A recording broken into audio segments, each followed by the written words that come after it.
Hi guys, welcome back to my channel. Thank you so much for taking the time to watch this video. So I know it's been a while since I last uploaded and I am going to explain why.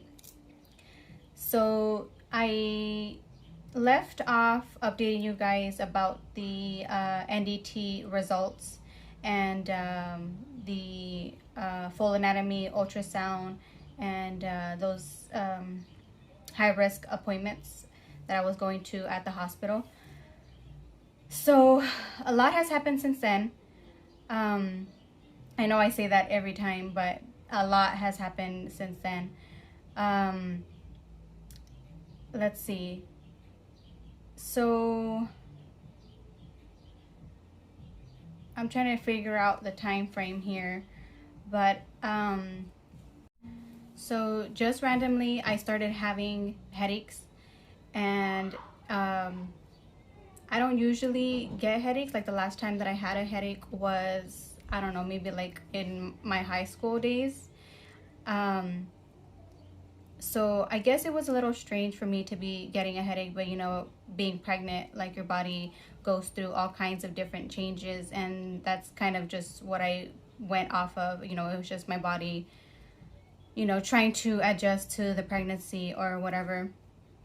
And so, you know, it went on one day, it went on 2 days, and that's when I started thinking, like, you know, what's going on. And I'm not somebody to take medication for anything, especially a headache.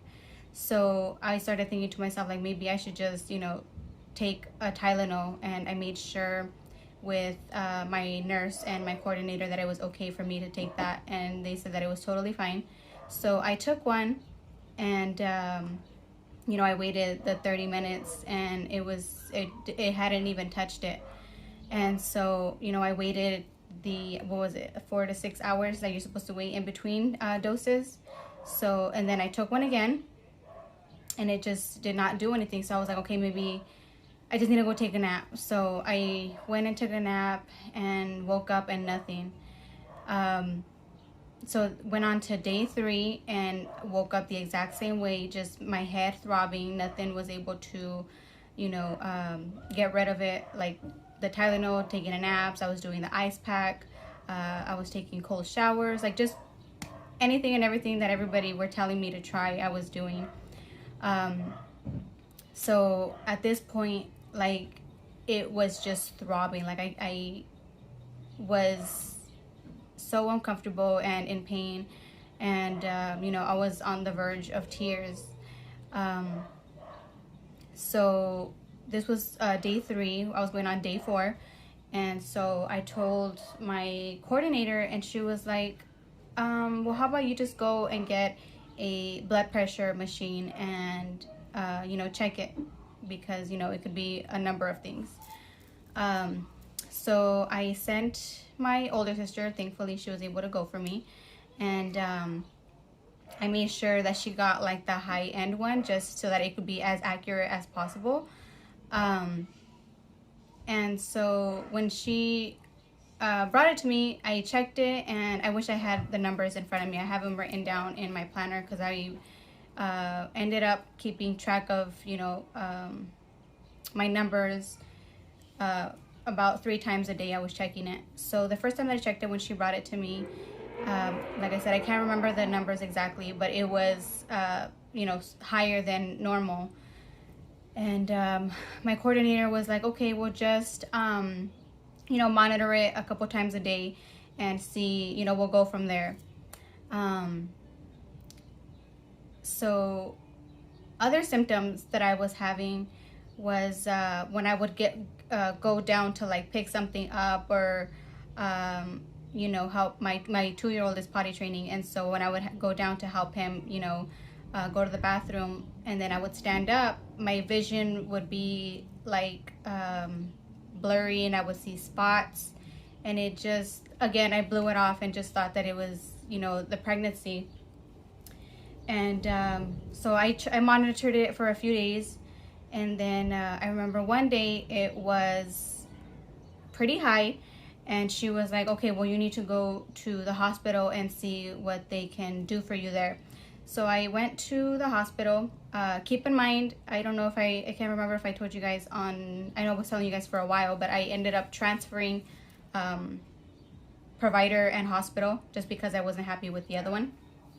So I went to the hospital that I wanted to deliver at, and they kept me there. They monitored me. They did blood work, and they gave me some concoction that I don't know what it is, but it's basically a mixture of 3 different medications that is supposed to help with headaches or migraines at this point.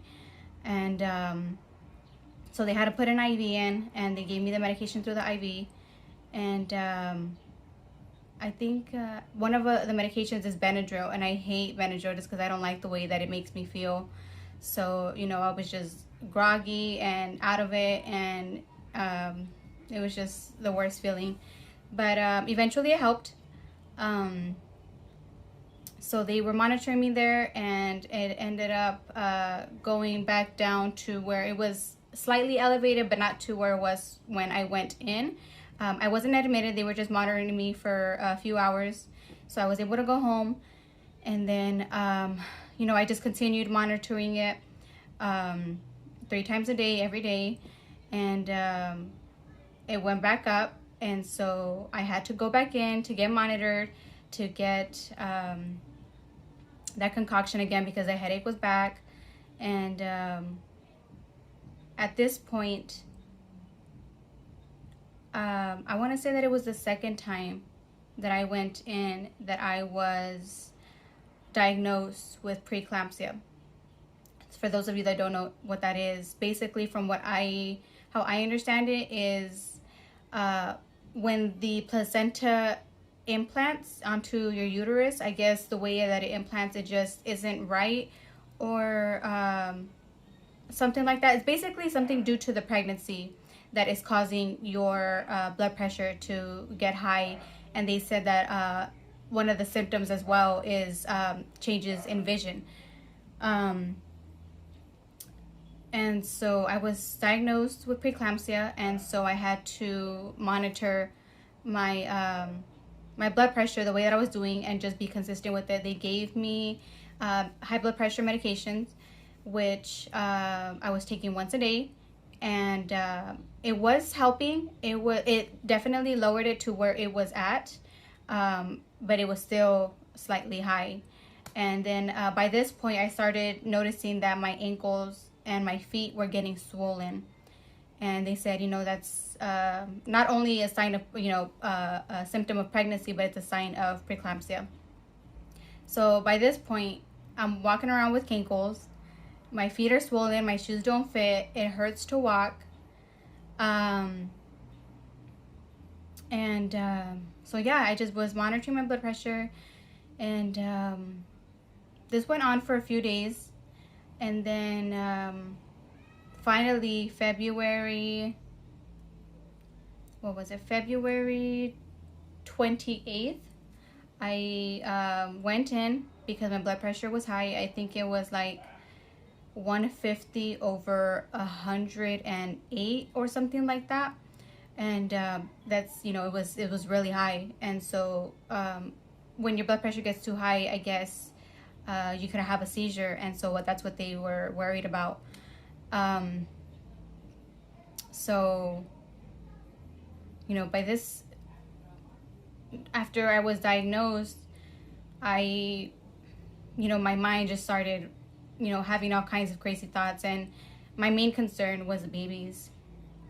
And, you know, at this point, I just didn't know what was going to happen, what was going to be done. Like, what can I do to make this stop, or to slow down, or to, you know, anything. Because at this point, I am only 23 weeks. And so, back to what I was saying. February 28th, I went in because my blood pressure was 150 over 108 or something like that, but it was really high. I started getting the headaches again. My vision, I didn't notice any change in it like I did the first couple of times. But so they had me in for monitoring. They gave me the medication again, and it didn't help this time around. You see, that's why I hate, let me just throw that out there, I hate taking medication, just because I don't know if it's just the way my body works or what it is, but once I take a medication once or twice, and my body just becomes, I guess, immune to it, and it just no longer works. So they gave me that. I think they gave me that once or twice through the IV. They had to put an IV in again. And then they gave me Tylenol. That didn't help. What else did they give me? I think they gave me a couple of other things, and it just was not, working. So I was there for a few hours, and I was talking to the nurses, and I was like, how much longer is it gonna be going on for? Like, I have my kids at home. I just kind of came in for monitoring. Like, I don't even have babysitting set up. And so they went to go and talk to the doctors, and the doctors suggested that I get admitted. So I had to, make arrangements for my kids. And yeah, I was admitted for more monitoring. Another symptom of preeclampsia is that you get right upper pain, and I guess that is due to your liver. So they did blood work, and it showed that my my liver enzymes were really low, and or they were really high. I think they were really high, and so they said that if it continues, my liver would rupture. So they gave me magnesium, and if you've ever been on it, you know how it feels. It was so horrible. Like, it was 10 times worse than the Benadryl. It made me hot. Like, as soon as I went in through the IV, it made me hot, and it made me groggy. I was not coherent. Like, I don't remember a lot of the time that I was there. So back to my liver, I started getting pain, and at first I thought it was my gallbladder. I don't know if I mentioned it to you guys, but I had my gallbladder removed, and so that's kind of what it felt like. And so I was like, I got my gallbladder removed, like, what else could it be? And that's when I had brought it up to them, and they decided to do the blood work, and it came back that it was the liver enzymes.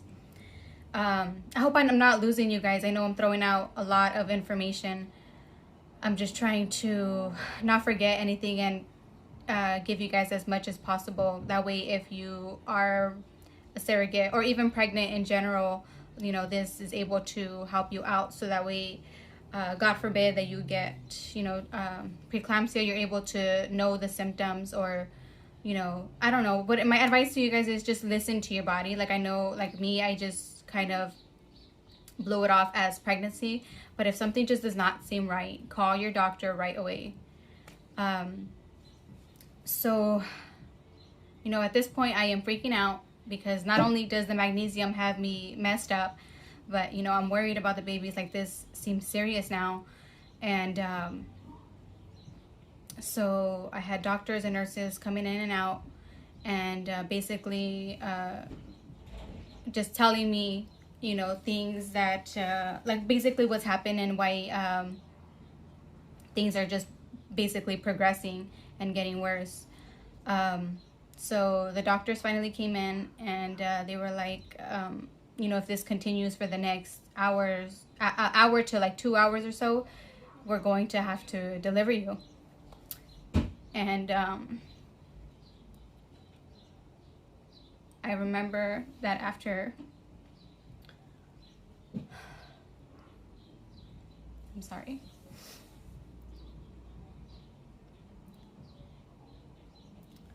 I remember after the doctor said that and they walked out, I just started crying, because they said that because it's so early, the babies will most likely not survive. I was only 23 weeks and 5 days. This was February 28th. And so, you know, at this point, things are just getting worse. And the only preeclampsia is not very, like, not too many women have it. And it's not something that has really been studied. Like, it's somewhat new. And so basically the only way to cure it is to deliver. So that was basically the only plan that we had at this point. And so I was just crying, and I called my coordinator. I was like, I need you here ASAP, because I'm, you know, throughout the whole pregnancy, like, she would always ask me, like, are you okay? Do you need, even for like my doctor's appointments or, you know, checkups or anything like that, she'd be like, do you need me to go? Are you okay? Do you need any like support? Like, I could be there for you. And I was told her, no, I'm fine. Like, everything is okay. I can do this on my own. You know, there was really no need for her to drive out. You know, I'm sure she had other things to do. So, you know, I never really bothered my agency or the coordinator. And so she knew that as soon as I told her, like, I need you here, like, she was out in a second. This was, I don't know, like maybe 2, 3 in the morning. And thankfully I was able to get a hold of her, because I obviously wanted her there so that she is able to, you know, let me know what it is that the parents want to do at this point. And you know, regarding like the delivery. So I was set obviously on a vaginal delivery. Unfortunately, February 29th, I had to have an emergency C-section. Because things are just, you know, basically at this point it's life and death.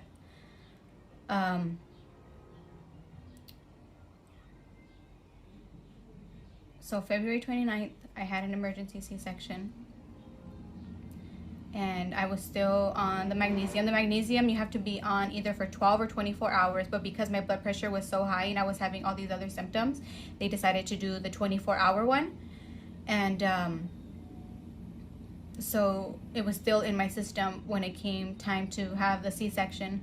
And, you know, I'm so upset. Not only because I couldn't have the delivery that I wanted, but because I was incoherent. Like, I don't really remember much of my time at the hospital. So I went into the OR. I also called my mom. My mom is my biggest supporter, and I'm so happy that she was there.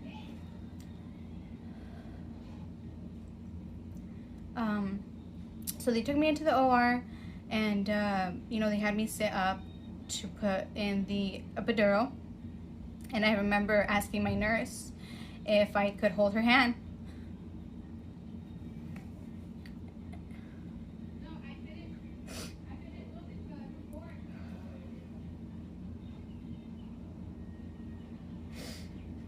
I'm sorry. So I asked her if I could hold her hand, and she said, yeah, of course.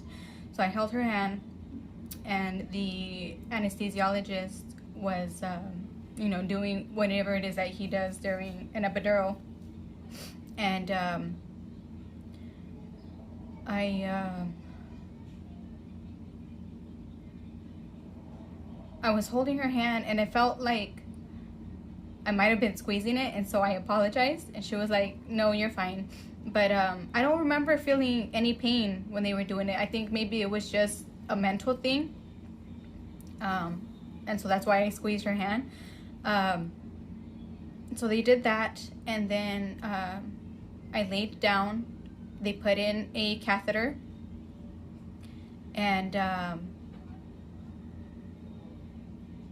think that's when they let my mom in. I remember seeing her, but I don't really, I guess, remember acknowledging her that she walked in. So she sat next to me, and they put up like a curtain Um, and you know, the doctor uh, you know, started doing the procedure, and I was I started shaking really bad, almost a shaking like if I was cold. But I don't remember being cold, especially because I was in the magnesium. Like I was hot. My body was just, I don't know if it was just a side effect of the epidural, a side effect of the magnesium, a side effect of whatever other medication they had me on. But my body could not stop shaking.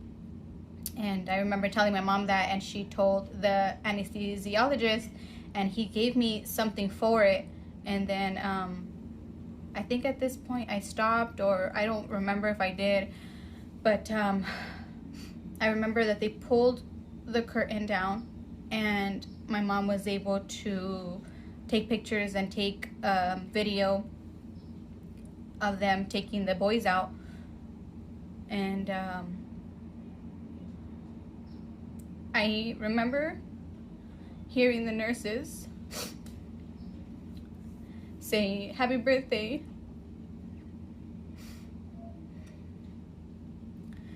And he started crying. Boy A was crying. And then I remember that. And then they take out boy B, and you know, they say the same thing, "Happy birthday." They talk to him, and I don't hear nothing. So at this point I'm kind of freaking out, because you know, maybe my hearing went out, or maybe, you know, something happened to him, like he didn't make it, or I don't know what to think at this point. And so they take them to the room next door, and that's when they, you know, were working on them. And that's it. That's all I remember. I don't remember being cleaned up. I don't remember being taken off of the table. I don't remember leaving the room. I don't remember anything at that point. Like after the boys were taken out, that's the last thing that I remember, up until I got wheeled into my room, and the nurses stood me up so they could place me on the bed. And obviously with the epidural, you're not able to feel from your waist down. And so I kind of, you know, went down, and they held me up because I was going to fall. And they put me on the bed. And I think that's it at this point. That's all I remember from the delivery. I think up until the magnesium kind of started wearing off is when I remember.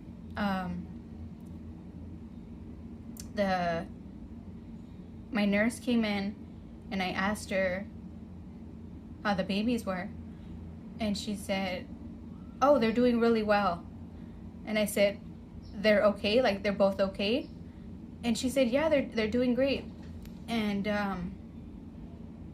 so, you know, I just felt a sense of relief. Thankfully, they both made it. They obviously had to, you know, be hooked up to all kinds of different machines and equipment, and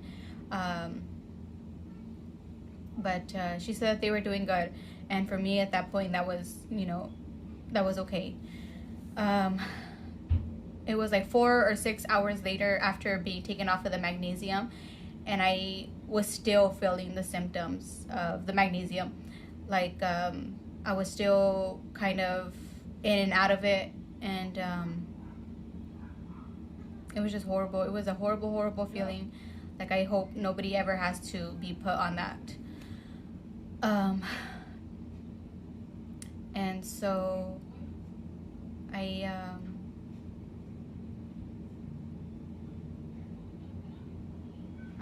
I'm trying to think of, let's see if I remember anything else.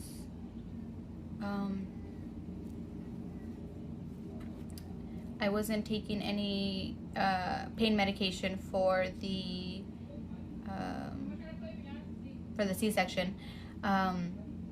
It was a little painful, discomfort, but like I said, I don't like to take medication just because I don't like the way that it makes me feel. I don't like it in my body.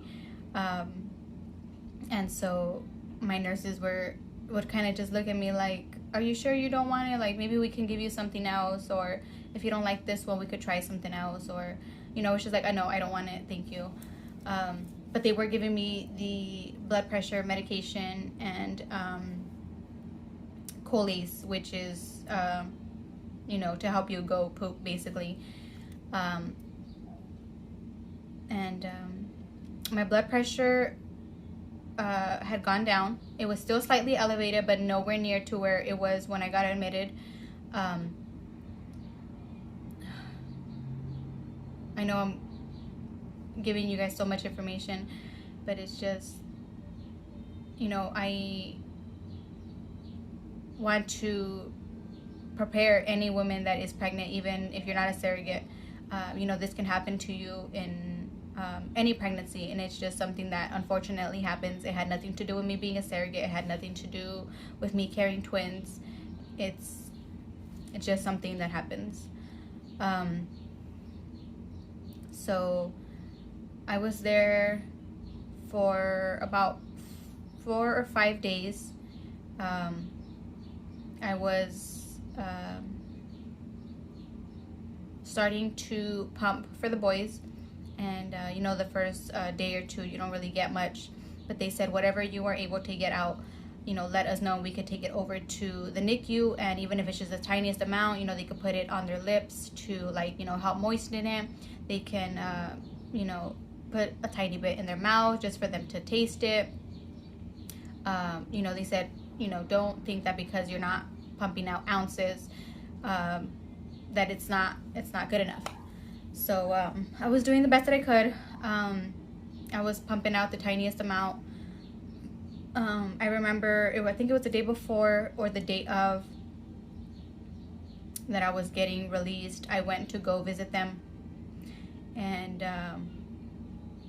I underestimated how far the NICU was, and so I decided to walk there, and I was tired by the time that I got there.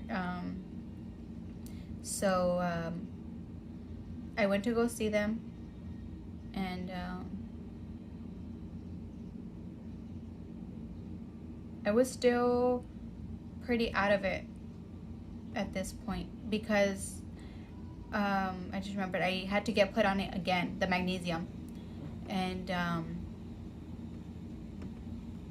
yeah, I got put on the magnesium again for a second time for 24 hours. And the second time around, it wasn't too bad. Like, I was still a little bit out of it, but nowhere near the first time. I was still feeling hot. And so when I went to go visit them before I got released, I was not all there. And so maybe the nurses were talking to me and I just wasn't answering, but I hope that's not the case. But you know, it could have happened just because I wasn't all there. But I went to go see them, and they told me that they were doing well. And I just remember crying because, you know, there was nothing that I could do for them. And they're just so tiny, so tiny. They're considered micro preemie. Like, there's preemie and then there's micro preemie, and that's what they were being labeled as, because they were delivered at 23 weeks and 6 days. So I remember crying, and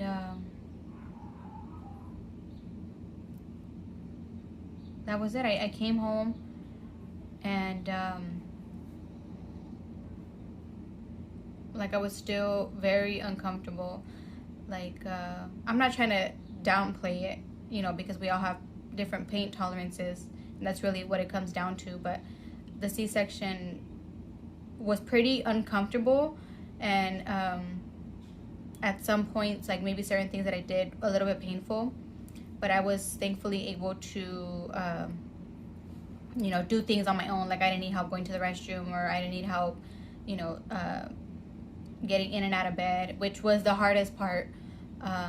Because at the hospital you are able to lift up the bed, and it's just because it's kind of easier for you to roll out of versus being on a flat bed at home. But thankfully I was able to do it on my own.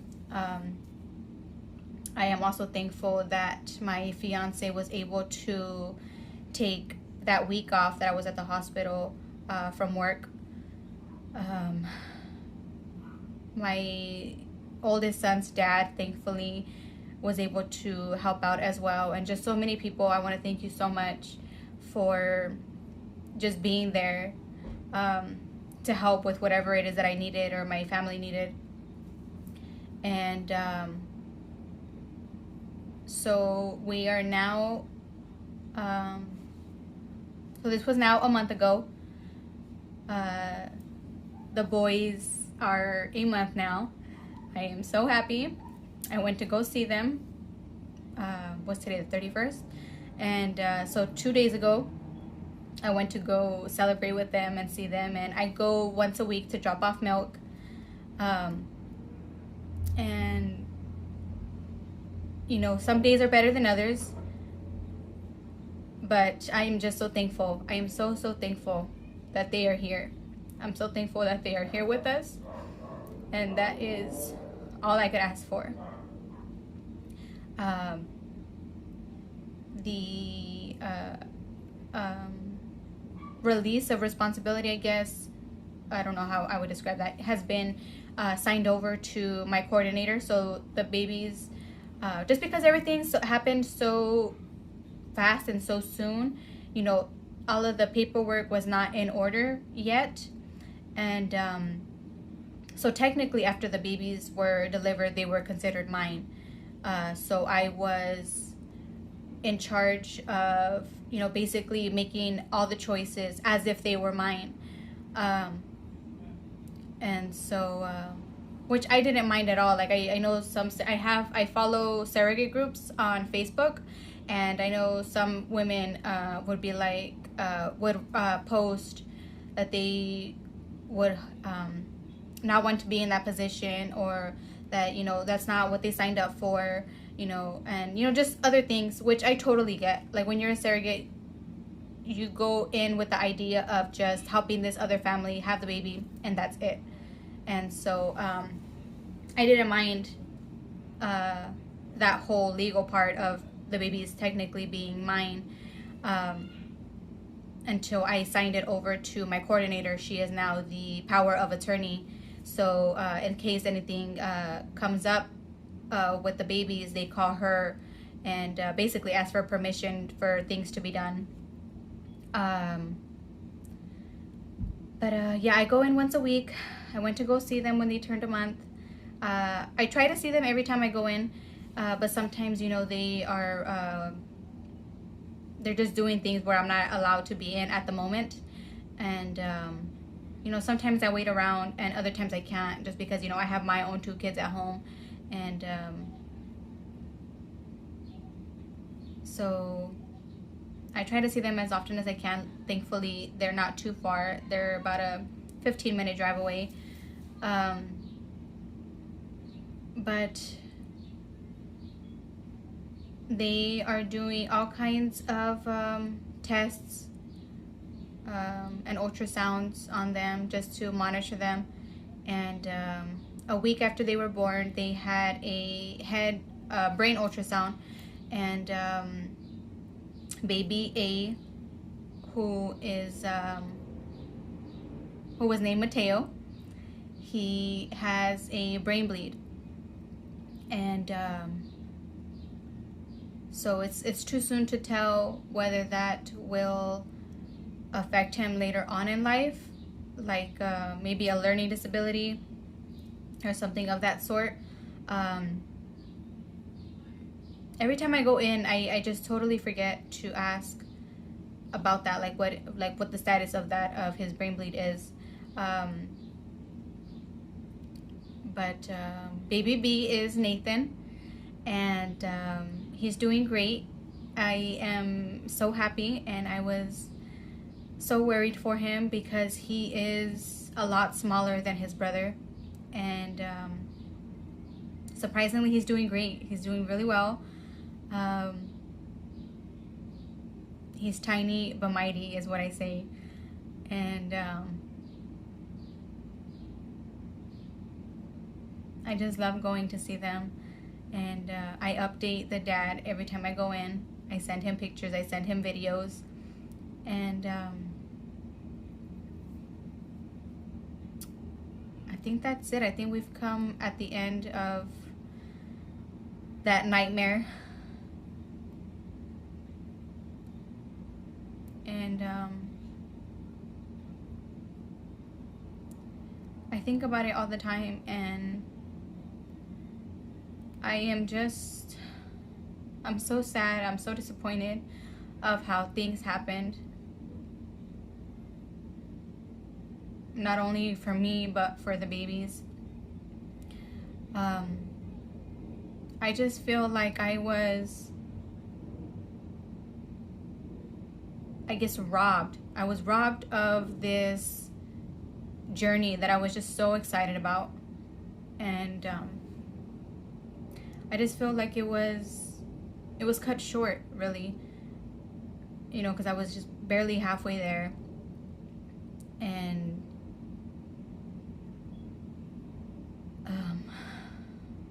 sorry, give me a second. My fiance just texted me. Sorry, Cordell had to come in to get his clothes because he's getting ready for work. And I forgot where I left off.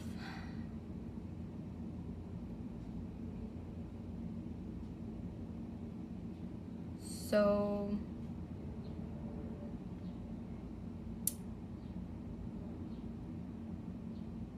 I don't remember what I was saying, but I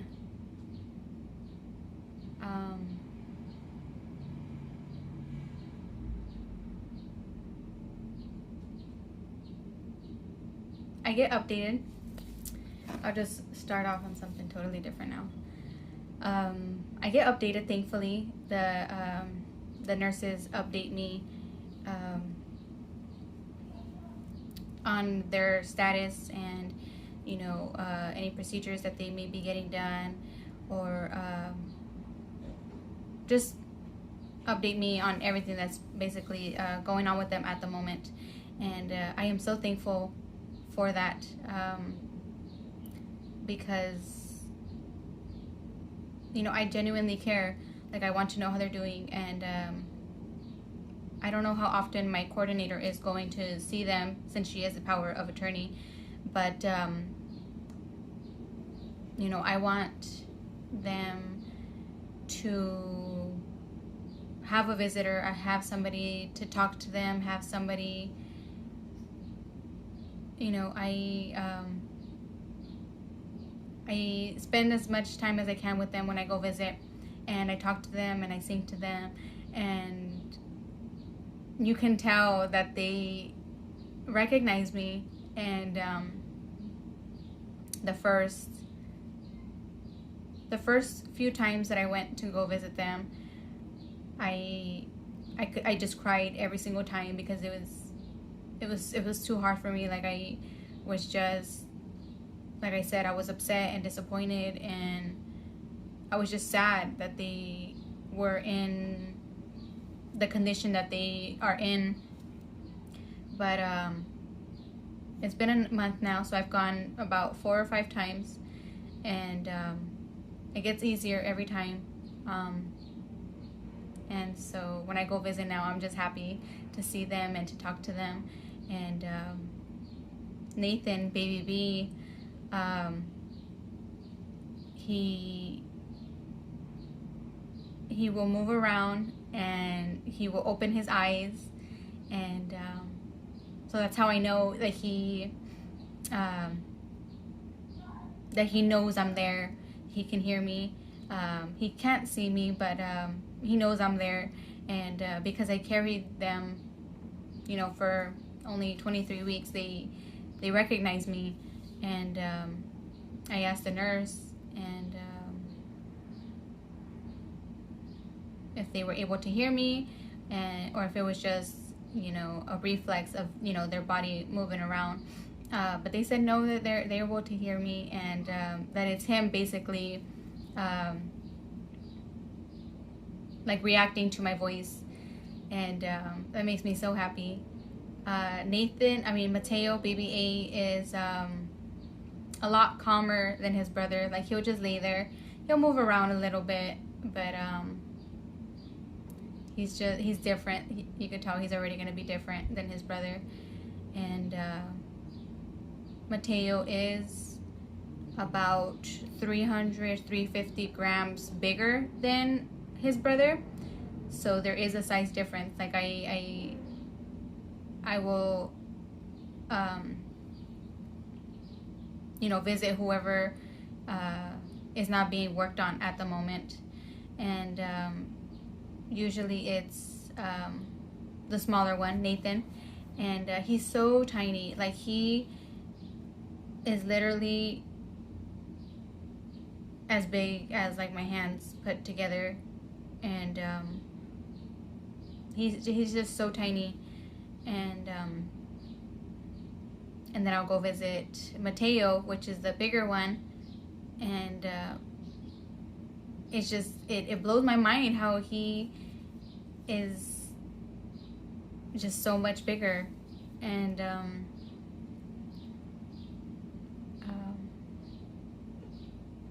he would move around so much. I remember when he was inside me.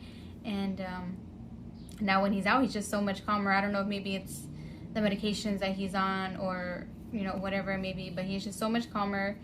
And so it's different to see him that way. So now, being postpartum, I have not gone to see my OB just because, you know, the whole virus thing that's going on right now. You know, they're taking precautions and basically only taking patients based off of priority. And but I have obviously been, you know, monitoring myself. Like, I'm still monitoring my blood pressure to make sure that, you know, it just doesn't happen to you know, go back up, because you can have these symptoms even 6 months, not 6 months, 6 weeks after delivery. So I still do that. I check my incision after I take a shower. And the first couple of times that I took a shower, I remember just not wanting to look at it, because I was, I guess, mad at this point. And I would just hate to look at it. And obviously I had to, because, you know, I don't know when I'm going to be seeing my doctor, and, you know, I got to make sure that everything is looking okay. So a month later now, it looks good. I am still very unhappy when I have to look at it.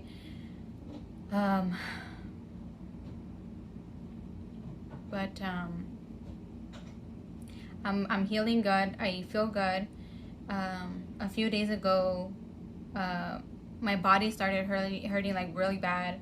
I felt like if I had gotten ran over. And I'm thinking that it's just from the delivery, because I was shaking so much. Like, my body is just recuperating. And it hurt really bad.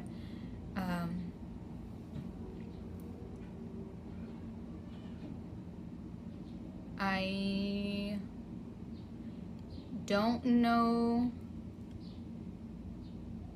how long the bleeding is gonna last, obviously, because I have never had a C-section, and so the nurses were telling me that it's gonna be shorter from when you have a vaginal delivery, because they take most of it out.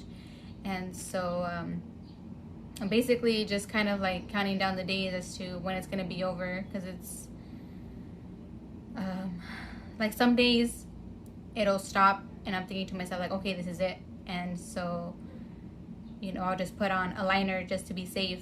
And then when I go back to the restroom, I'm bleeding once again. And so it's kind of been off and on.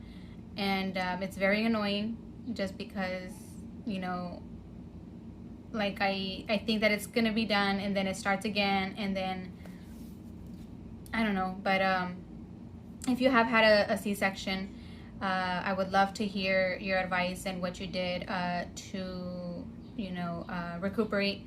Like, did you put anything on your incision to minimize the scarring? How long was your bleeding? You know, just basically any advice that you can give me, I would very much appreciate. But yeah, guys, I am basically just rambling off now. And I waited so long to update you guys just because I just wanted to heal personally. You know, I wanted to heal mentally, physically, emotionally. Like even now, like I feel good with where I am and where the babies are. But and I didn't think that I was going to, you know, tear up or cry while I made this video. But I guess just kind of walking you guys through it just, you know, brought up all these images. And so I wanted to just be okay being able to make this video, basically. And I am doing well. The babies are doing well. And the parents have not been able to come yet, you know, obviously because of the virus. And so they will hopefully be here soon. Even if they come, like, there really isn't much that they can do anyway, so they're just gonna go and visit them and then basically just be home until the next day when they can go and visit again. So I guess it's a good and a bad thing that they haven't been able to come.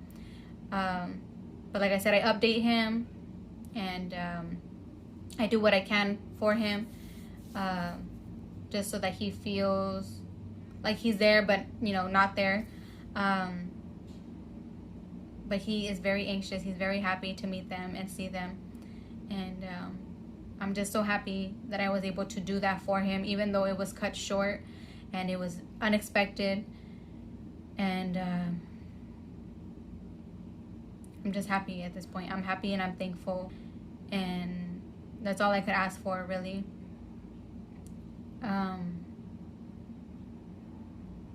I hope I didn't forget anything. But that's pretty much it, guys. I know this video is super long, but like I told you guys in the beginning, a lot has happened. And that's it. Thank you guys so much for sticking through the whole video. I really appreciate it so much. If you guys have any questions, comments, or concerns that I did not go over, go ahead and leave them down below and I will answer them. Follow me on my Instagram and my Snapchat, where I also post updates on there.